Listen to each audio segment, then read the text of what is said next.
Next, yes. Next we have Efrain. Efrain, could you please say your last name for me so I can? No problem. No problem at all. My name is Efrain Gitahu. My pronouns are he, him. I am the manager of community partnerships at Openhouse LGBT Senior Center.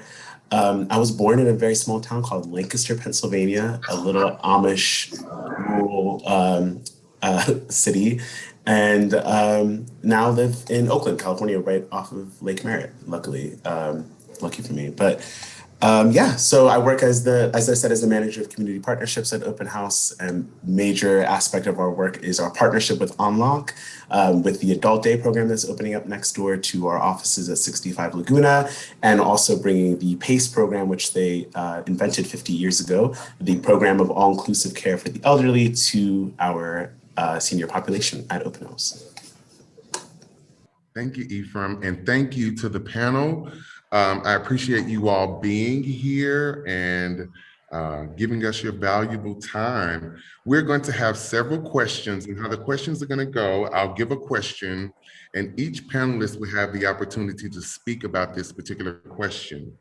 And since I have Efrain and Reverend Jack up first, and I have Toni, wait a minute, give me another one. Tuquan, come on up in here.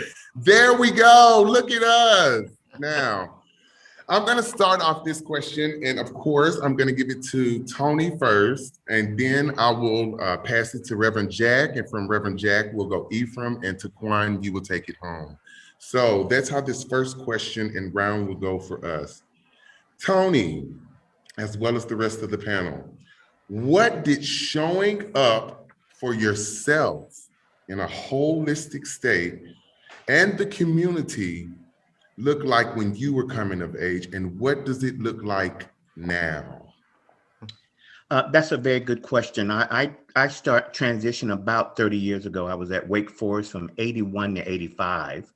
And of course, there was no centers and no places that you could really go. So I was mainly in the closet first as a gay Black man. And then 23 years ago, 24, I transitioned to a Black trans female. So for me, it was a hard journey because I didn't have the poses and the TV shows and the people that we see now who are just transgenders who are doing great stuff. There was nobody doing those things. It was kind of hush hush. I didn't see any trans women. I saw gays, but I didn't see any trans. So for me back then, it was difficult because, of course, I came from a Southern Christian background. You know, Jesus was the forefront of my home. Christianity, which I'm now spiritualist, but Christianity, I was taught for 18 years. So the change I see is openness. San Francisco is a great funder and a great supporter of LGBTQ rights, especially trans rights. Kudos to Mayor Breed for the Trans Home SF, for the money that she's given to Taja's Coalition, the Compton District, TGIJP. The city is funding millions, more than any other city. I live in LA, and Mayor Garcetti hasn't stepped up to that degree. So San Francisco, kudos to them for doing such a great job. But there's so many resources now. You can talk to people about it. There's services for housing and food. That just wasn't the case. I'm in my 50s. I'm probably one of the older ones here on this panel. So we didn't have it as great as you guys have it now. We still have issues. There's still problems, but the services in San Francisco is amazing. You can get just about anything you need if you want it and if you're ready. So.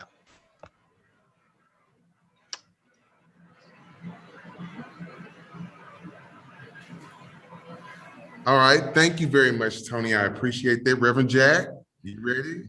Wow, I am just an excellent question. And thank you, Toni, for your sharing, because I so relate. And, you know, in 2023, I will be 70 years old. And I moved to San Francisco in 1978, you know, from Indiana. And in Indiana, the gay community at Indiana State University, where I attended, and living in Indianapolis, we were very much a community that looked out for one another. In fact, even some of that family structure that was so well depicted in Pose was kind of the story that happened. I had a gay mother, and my gay mother was a young man that was 2 years younger than me at the time. But it was really kind of having someone in our chosen family to have their hand at our back. What surprised me when I moved to San Francisco, because it was the Mecca where all young gay men wanted to go to, was that it was a very white town. And I was attracted to the diversity. I was attracted to Asian men and Latin men and Black men. And, it's like everything, was like oh my goodness, I wanted it all. But if I were to go to the Elephant Walk or the Badlands or the Midnight Sun, I could walk in the door with my privilege and go right in. But if I had an Asian friend with me or a Latin friend with me or a Black friend with me, they would be asked for 3 pieces of ID. And God forbid that I would have a woman with me. They wouldn't be allowed in 1978.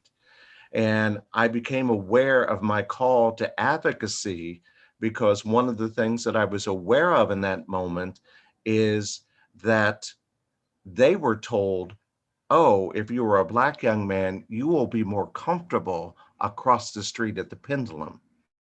And I immediately knew in my inside radar that that meant, no, you, the bouncer and the management of the Badlands would be more comfortable if they were across the street. And so that advocacy also borne out when we were hit with the AIDS pandemic in the early 80s in San Francisco. And if you can imagine, think about just for a moment, everyone that you've met in your life from the age of 25 to 35 was my experience, and I was the only one that survived. And so I was called to become a minister in the 80s because nobody would bury my friends. No mortuary would take my friends. And so I got into ACT UP and moving forward with that. And so how is it different today? Look at this room. Oh my God, this room, this very room right here, right now, is the vision that I had of how the world could be. And so I am so thrilled that we are actually acknowledging our transgender brothers and sisters as a part of being a part of this community, that there are people of color in this room. So I stand here very, very proud of who we have become as a community in these past several years. Thank you, Reverend Jack. I appreciate that. Wow. Wow. You and Toni. Okay, here we go, Efrain. Thank you. Yeah, this is a great question. So I also echo, and thank you both, Toni and Reverend Jack. Those were incredible answers. So for the question about showing up for myself or the community in the coming of age, I mean, it didn't happen. I think I was very isolated from the LGBTQ community growing up. Being from Lancaster, Pennsylvania, there just wasn't any representation that I could see, at least. And, my parents came to the States back in '89 as refugees from Ethiopia. So there's this cultural, religious, my father's a pastor. So there are these, aspects of our culture that really despise and hate queerness. And so just by being a part of that community and recognizing who my father was in that community, I closeted myself and I was committed to this life of being closeted all the way up until 24. So, I'm fairly recently fully out and myself, and that all came at the expense of the connection to the community that I had and my family. And so it's worth it, obviously, because it ended up being a life or death situation for me. But, there is oftentimes almost shame because of the fact that there are queer people that can't hide it, right? Like there are our femme brothers and sisters and non-binary folks that couldn't hide it if they had wanted to. And so those parts of our community are who hold the brunt of the weight of, supporting what LGBTQ looks like, or representation looks like when you're coming of age. So all of my respect to my femmes and to my trans community members. Yeah, so I think now how that looks is just being extremely visible. And that comes with, very common rejection from the Abasha community, specifically Ethiopia, Eritrea, the East African quarter as a whole. But I'm defiant in that presence because I think there's absolutely, an Ethiopian kid somewhere that is also hiding, thinking that they're isolated. And it's just important because even now, if you were to try to Google the queer community in that part of the world, it almost looks like it's non-existent because so many of them are afraid to be who they are. So. Thank you so much, Efrain. I'm going to pass it to Tuquan before I really dig deep and start saying some things that I want to say. So Tuquan, please finish us off. Awesome. Thank you to my fellow panelists. I feel like some emotions came up for me when you all were discussing your stories and your narratives and your life experiences. I'm happy to have this space with you all to share that. For me, I like to break things down into frameworks, in particular around surviving, resilience, and thriving. So what did it mean for showing up for my community? I grew up in South Los Angeles in a thriving Black community of Inglewood, California, which is known for a lot of things, in particular gang violence, culture, a lot of poverty, a lot of things kind of just happening all at once. And for me, as a Black queer person of a non-binary experiences, I was effeminate, I was soft, I was, all these things. It was beautiful, you know what I mean? But, me and my friends, we didn't have a space. We were kind of stuck together in a space to try to find that safety net for each other and cultivate culture with each other because it was real. It was real. We were attacked. It was a lot of violent acts perpetuated against us because of who we were. And moving to more of a resilient space, not until I got more so into the ballroom scene in Los Angeles, California, where I had a gay brother, a gay sister, trans women of color, in particular Black and Latinx women came and, hey, baby, I'm gonna come teach you about yourself. I'm gonna, provide that space for you to be yourself and to love yourself and to embrace yourself. You are too beautiful, you are too strong and too resilient not to make it through. And from there, I was able to go to university, and I feel like I had a very privileged experience to be able to learn about LGBTQ history, in particular Black queer history and study.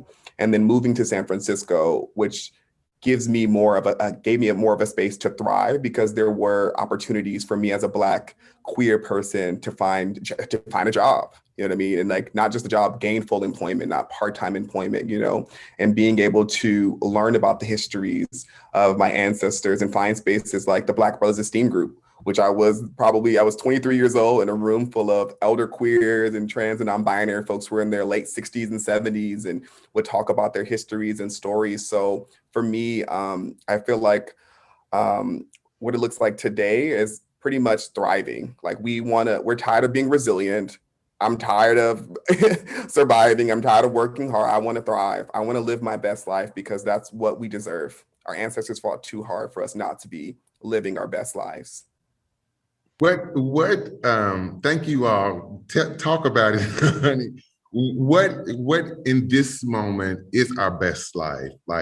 How are you expressing living your best life, Tuquan, Toni, Efrain, Reverend Jack? How are you living your best life on this stage of life?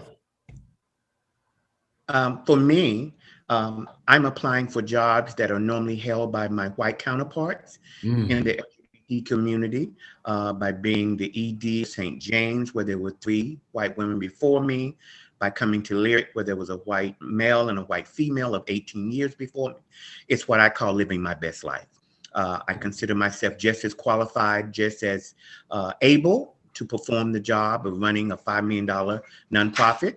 And I call myself by being loved by someone that I love back. I call myself living my best life by working at corporations where I enjoy helping youth and marginalized communities. So I'm living my best life, regardless of what the outer courts of the world may say. I'm here and representing and pretty much doing a pretty good damn job at doing that. So I count myself blessed and fortunate I am living my best life. I tell all my sisters and brothers of the trans community, don't reach mediocre, don't reach low. Go for the highest mark. If you don't make it, try again. I've been defeated many times, but I've been victorious many times as well. So I'm living my best life right now, present. Oh, Lord. I almost got a gospel song for y'all. Jack, you want to add into that?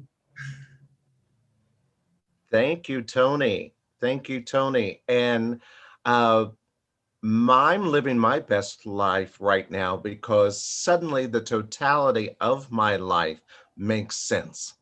You know, I started out as a theater major at Indiana State University.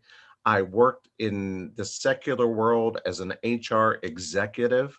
And so organizations were everything that I was about in the secular world.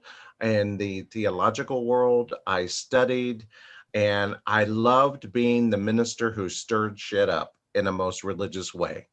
You know, I loved being on a panel with other ministers, and I can ask them the hard questions to say, you know, if we're all descendants of Adam and Eve and they only had sons, how did that happen? It's like I love, challenging those thoughts and making people think. And I've done it as a playwright, I've done it as a storyteller, I've done it as a theologian. And so right now it's all come together in the work that I'm doing with Elder Pride, because in the early days of this pandemic, on our social media platforms of Facebook and Twitter, I heard from hundreds of elder LGBTQ people who couldn't take on another pandemic. And it was kind of like, we've already survived one pandemic. We can't possibly do one more.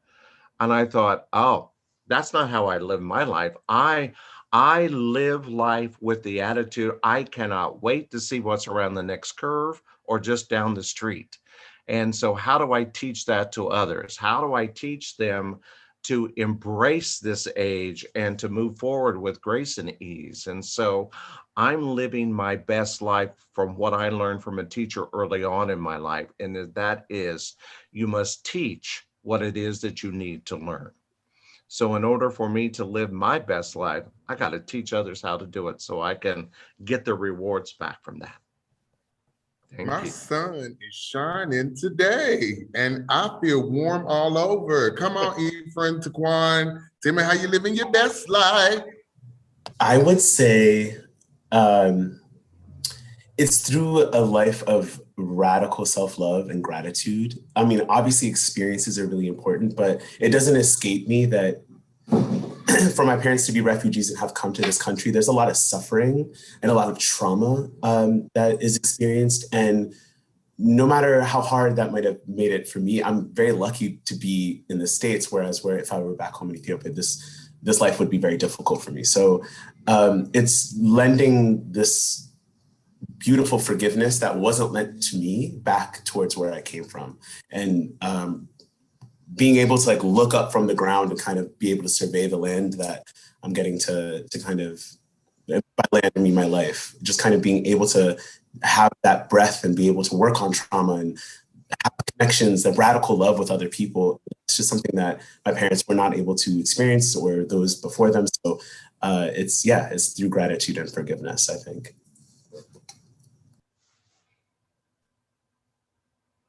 Juan, you know you're next. You gave the best lifeline, okay? Come on. I'm like, why you living your best life? I'm like, how personal can I get? I'm like, no. Personal. No, I think for me, it's having community and having family. I have amazing friends surrounding me who are reflective of me as a Black queer person and allow me to be my unapologetic Black queer self always. I think that it's also like the basic things, like having access to safe housing, having access to food, being able to travel and see the world has been like a very eye-opening experience as a Black queer man living here in the United States of America. But I think that it's just like having all of your needs met plus more, and just being able to like live an honest and authentic life where you don't have to fear for your safety or well-being. And there's actually a scholar, her name is Kia Darling Hamon, and I can share it in the chat. And she works for the National Black Justice Coalition, which is a Black LGBTQ organization. And her research is on thriving culture and for queer and trans and non-binary folks. And she does a really good job of just like talking about like this continuum. And it's not based on this like Maslow hierarchy of need. It's like we as people need more than just the bare minimum to live. We need to be self-actualized all the time. So that's kind of how I like live my best life. And then also enjoying things like pleasure and fun and food and culture, you know, feeling good about myself, embracing my sexuality, embracing my queerness and openness. Okay, thank you all. In living our best lives, I do want to kind of pivot to the whole umbrella of the LGBTQI community. And under that whole umbrella, there are a broad list of issues that we face.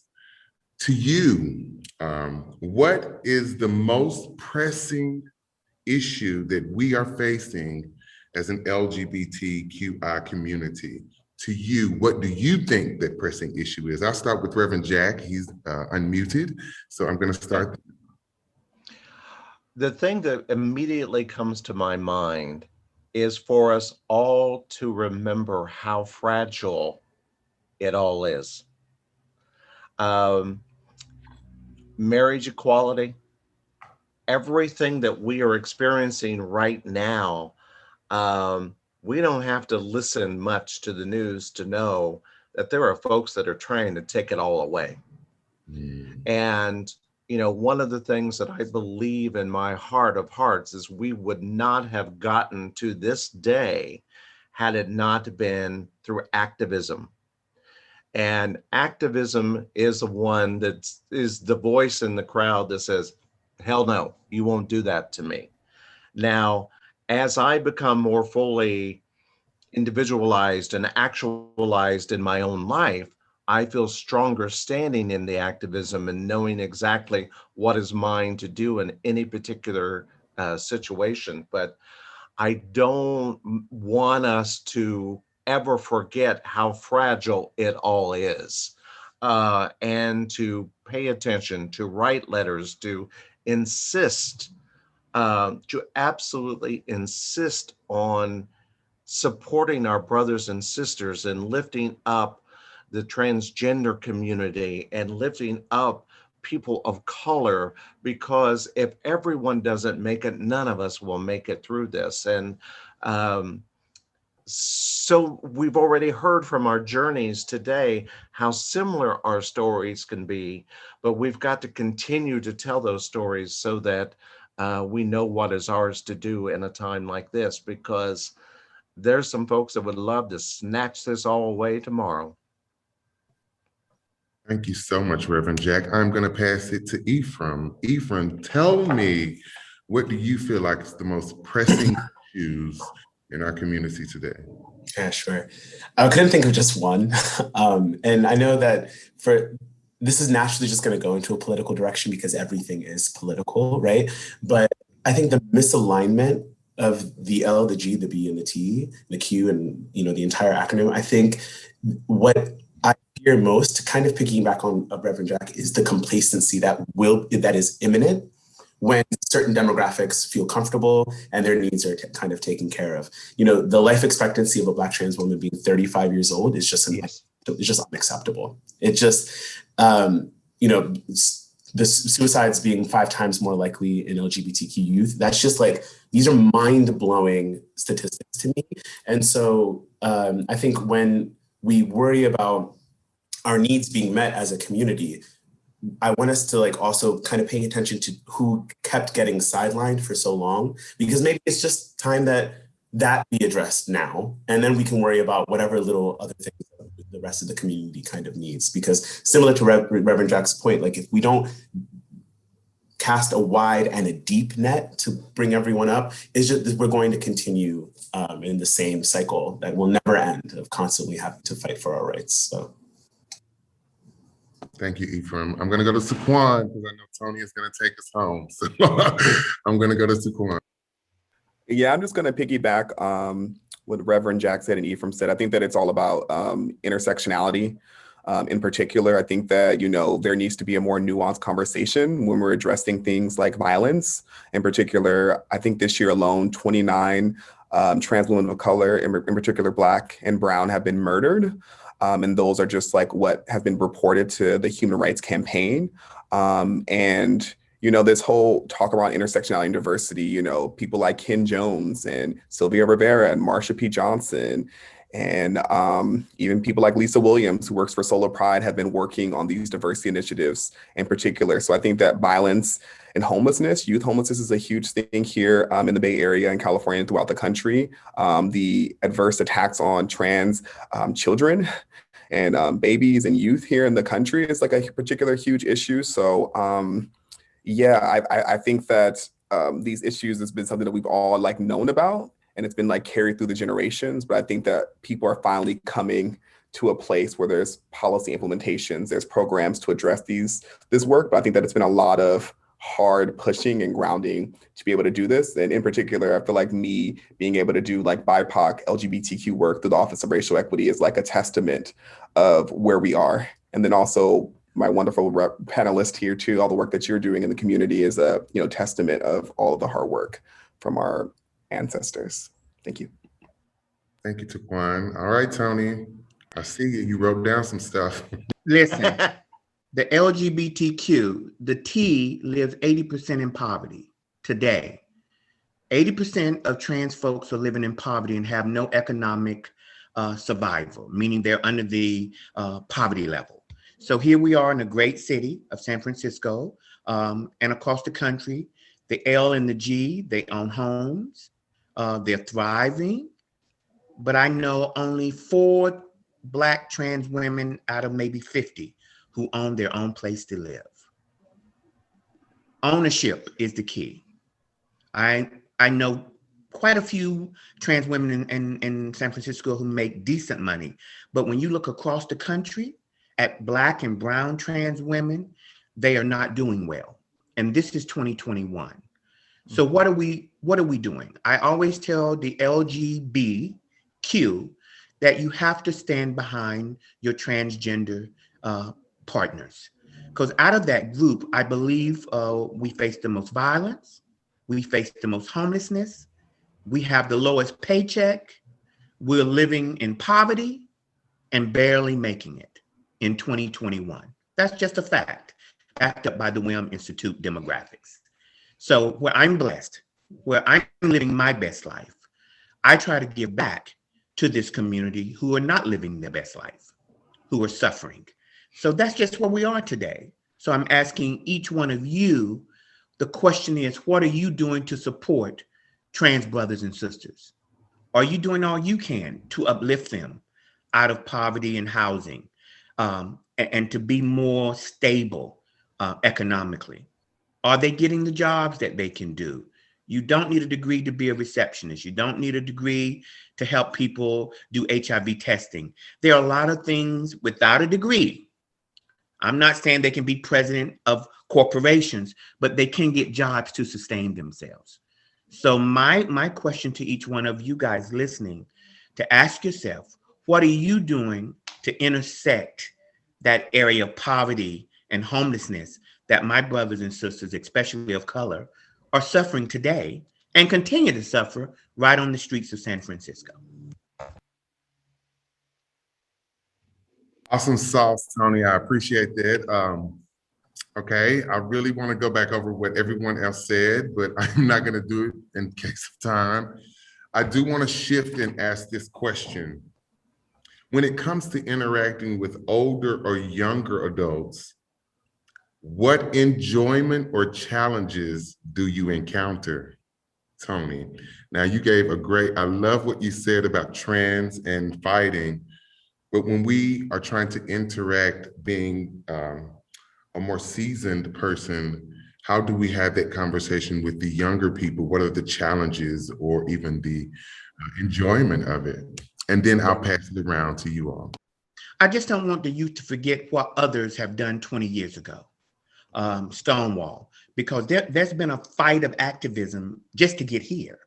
And I think a lot of young people take for granted all that their elders did for them, fighting in New York and all over the country just to get rights to be recognized as trans folk.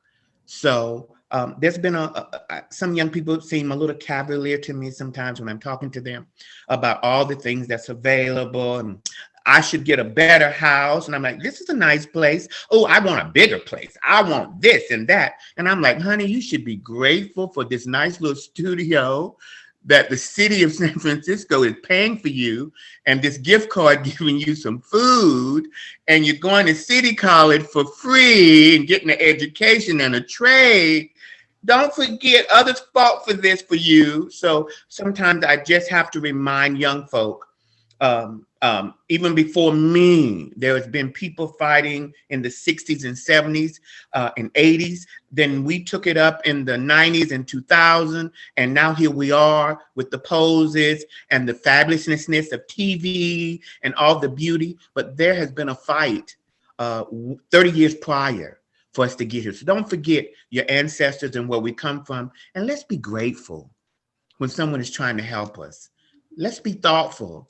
Of course, you want a penthouse to live like Janet Mock, but that took a process for Janet Mock to get to that penthouse. So let's just be grateful and don't look up I want to be Miss Laverne Cox and she's everything to me. And I want that. She's been acting for 22 years. It took her 15 years to get off of playing a prostitute on Law and Order to get to where she is. So just don't forget where we came from. And I say that for Blacks. I say that for gays. I say that for trans. There's others. Martin Luther King fought for us as Black. Let's not forget where we came from so we can move forward.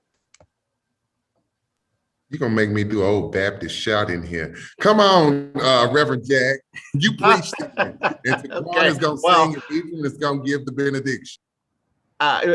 Exactly. Well, what comes to my mind, and I have to remind myself, I think the big part of it is telling the truth or what is. My friend Ian Van Sant often says, you got to call a thing a thing. And one of the things that I find when I'm with my peers, I remember a few years ago after I ended a 16-year relationship with someone, a friend suggested that I should post an ad on Silver Daddies. And I said, well, why would I do that? I'm not attracted to older men. And he kind of did that little side. I said, no, honey, you are the older man. And it was an awakening with me because I don't think of myself as that. And I have always surrounded myself with, diverse generations of people, because in my mind, I'm still 25 and figuring out what I'm going to do when I grow up. But in that, one of the things that I have been watching my peers that are of a certain age to, tell them to pay attention and to understand they're not attracted to your platinum hair, they're attracted to your platinum card. And so you have to make sure that you are walking into every relationship with a clear, discerning eye of what is. The other thing, though, that I think that is so important, and Toni kind of referenced it, elders are great mentors. And we kind of in our community lost a whole generation. But, I had gay mentors ahead of me when I came out to kind of show me the way. That was that family that we talked about. And then, unfortunately, my generation, there aren't that many of us. And so I think that process kind of got lost with the next generation. But I think that, in the advocacy work that we're all doing,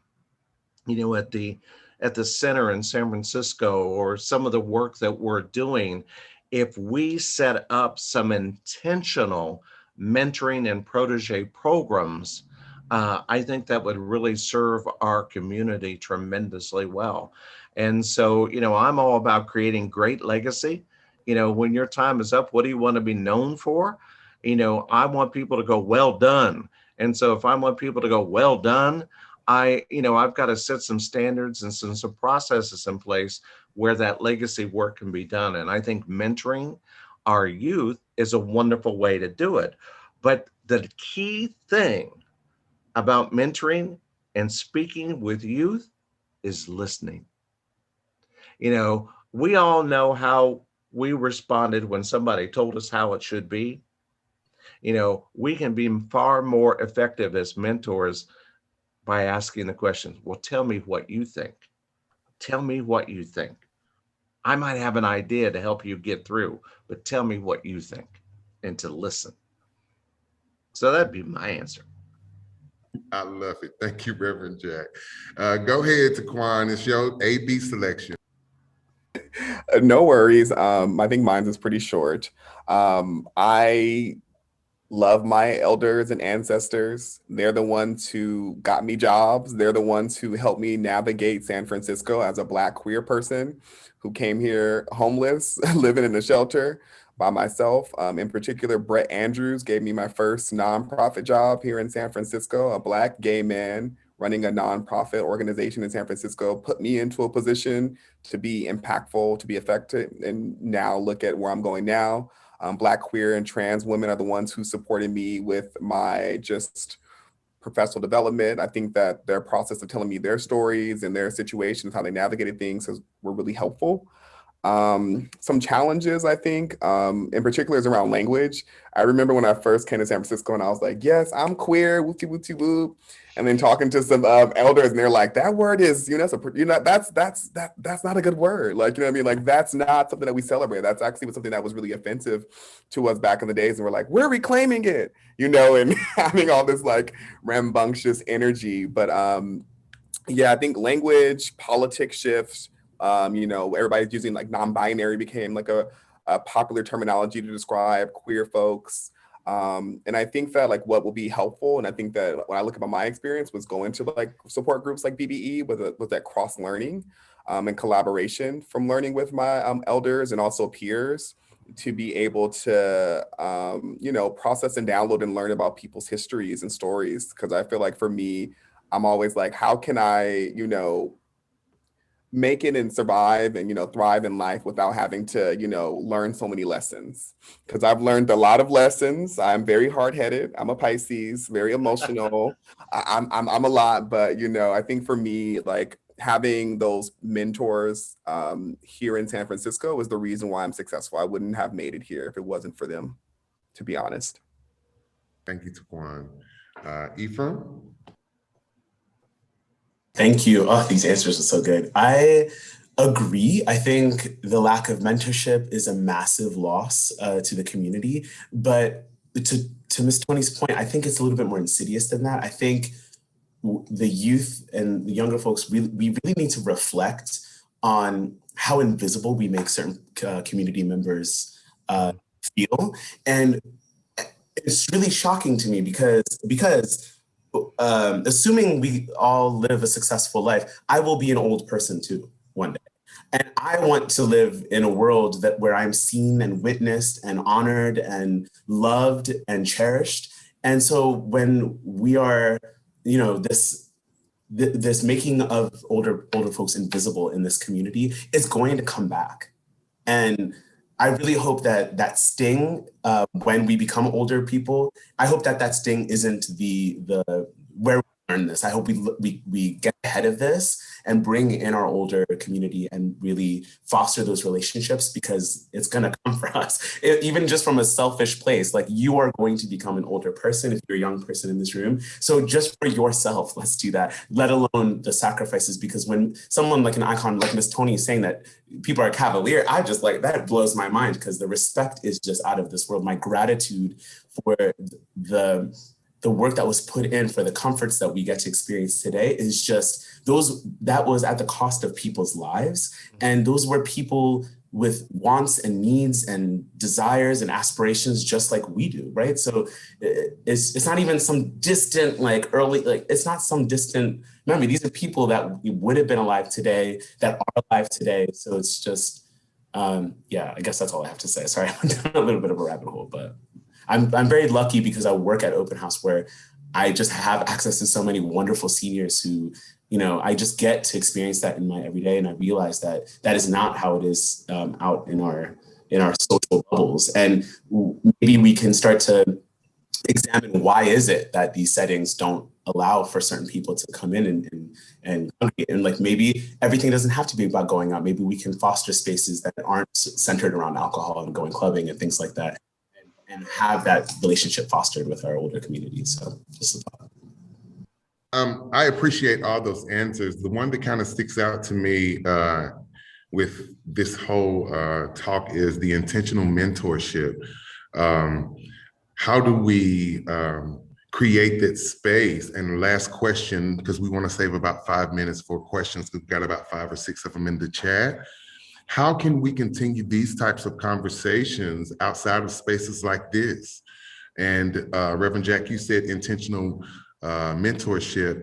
That means a lot to me because as the program manager here, that's going to be my focus now. How do I have this intentional mentorship once a month where we have these conversations? So either one of you all want to jump in, tell us or tell me how I can continue this outside of just Zoom. One of the things that I might offer is, again, that would be back 20 years ago when the center opened. That's really one of the things that I hoped would be there. That there would be a kiosk when you walked into the lobby for no matter who you are. I want to speak to a mentor about how to handle my finances. I want to talk to a mentor about how to negotiate the healthcare system. I want to talk to a mentor about so that there was a place where those repository of questions coming in could be captured and then could reach out to mentors who could help someone do that thing. And I think that, within our community, there is opportunities to, in today's world, if anything, I don't want to say, let's not waste a good pandemic. One of the things this pandemic has taught us is that we can have a virtual connection that is real through Zoom. And so I think this whole idea of mentoring in this format like we have it is to just proclaim it and say, okay, on the first Tuesday of every month, we're going to have a mentoring program in response to the questions that come through the website. And we start there. And start doing that. And there's a lot of resources out there. Susan Taylor, who founded Essence, who was one of the original managing editors of Essence magazine, has created a mentorship program called CARES. And I have worked with them in Oakland Bay Area CARES. And so they have some systems that we can easily replicate. We don't have to reinvent the wheel here to be able to do this sort of thing. But let's set an intention and then keep our attention on our intention to do this thing called mentoring, and we'll be just fine. I agree with Reverend Jack 100%. I think the Zoom has created, even though it is a little much if you stay on it 10 hours a day like myself, but it's a great way to connect. And I say just be open. I keep myself open to young folk, whomever. Want to learn about mentorship, trans stuff. I talk to whites all the time who are straight. I just keep myself open and available. So as Maya Angelou said, when somebody knock at the door, be ready to open it and on fire. She was at Wake Forest when I was there from 81 to 85. And she would say, when that door opens, you need to be ready. You need to be qualified. You need to have all your stuff together. Because don't open the door and then come up with excuses of why you haven't been able to do what you wanted to do. So I try to keep myself ready and prepared. And sometimes I do fall short, but just being ready and open. Great suggestion of doing Zoom. I do that with people all the time in Atlanta. And what's up? How may I help? Because I want to leave a legacy of that I was a kind person, a blessed person, but a kind person who did the best she can at the Maitree AIDS Hospital, at the SF Center, at St. James Infirmary, and now at Lyric. It's how I want to be remembered. So I keep myself open and available. Yay. Okay, awesome sauce. Tuquan, Efrain, y'all want to jump in there and say anything? Um, I guess I would get back to that point that I started with, which is gratitude, because gratitude is what will clear that this collective amnesia that we experiencing about the communities that have built the road that we're walking on now. I think gratitude really brings you to the present and really puts a new lens on things that seemed old or things that you could just throw away. And so stepping into that gratitude and then thinking about accessibility, because that last point that I had made about look around, if you notice the types of people that aren't there's an accessibility issue at hand, whether that's physical accessibility or even whether this is accessible to older generations or whatever the case might be, because that you're going to need that accessibility eventually. It's just inevitable. If it's physical, we're all going to get older. The accessibility might come when you're 70 and you finally have a knee surgery that puts you out, or it could be something that you've had since birth, but accessibility is everyone's issue. And so just putting those two things together, accessibility and gratitude. I don't have nothing to add after that. I feel like I just echo what everybody just said because it was incredible. I think we should do our own roundtable podcast with the five of us and just invite people in to ask questions. I love that. I would love that. Hey, now, Reverend Jack, you done gave me 2 ideas. You ain't getting none of my percentage now. Okay. All right. Stop recording right now, Carissa, so I can Oh, no, I'm just kidding. Thank you, Reverend Jack. Seriously, you all, for opening yourselves and the vulnerability that you showed us. I walked away living my best life. I love the fact that no one said anything about a house or a car as in living their best life. They were talking about showing up holistically, and being me is what's living my best life. So yeah, the last, if we can go to some questions in the We've got some questions. Okay.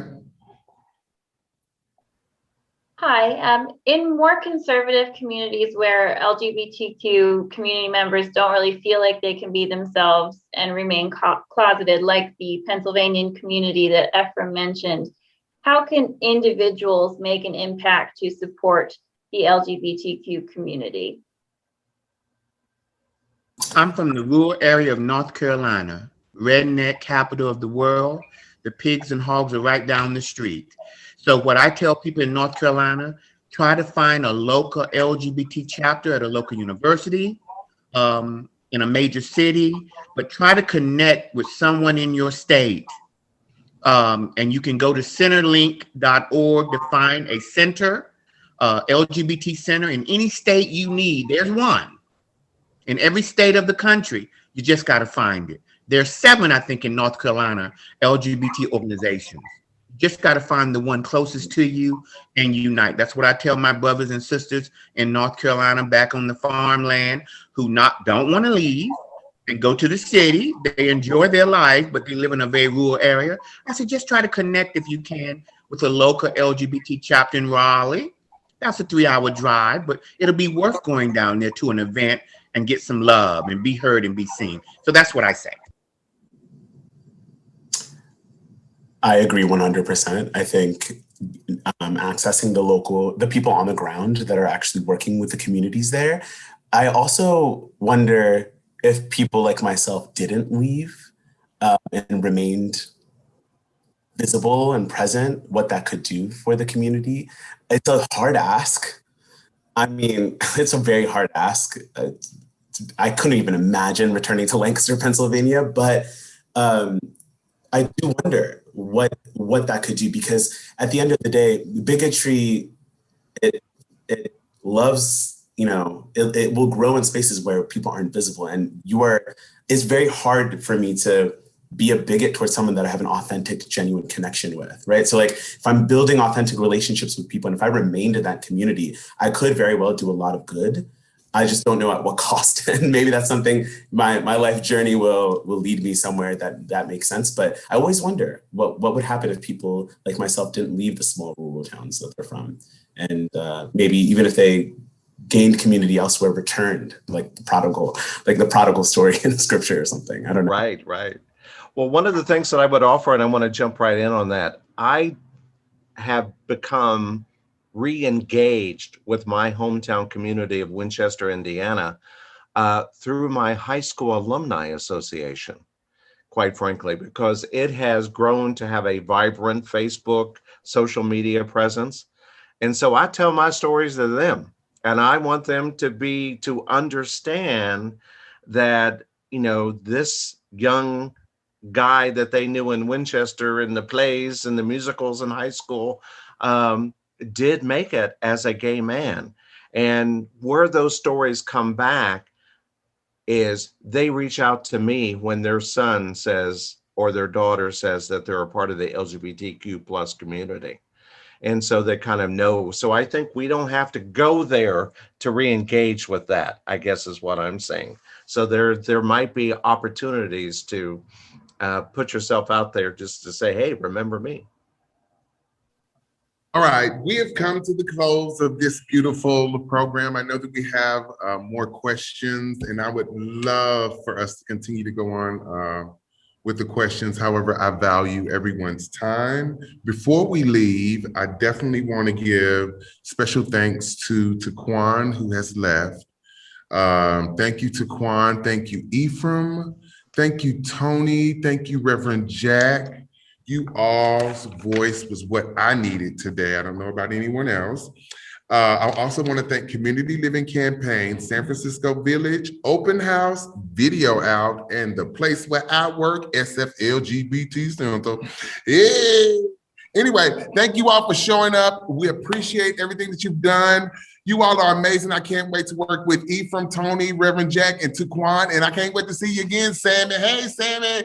Bye, y'all. Thank you, Carissa. Thank you, VideOut. Thank you, Katie. Thank you. Thank you. Thank you. Bye-bye.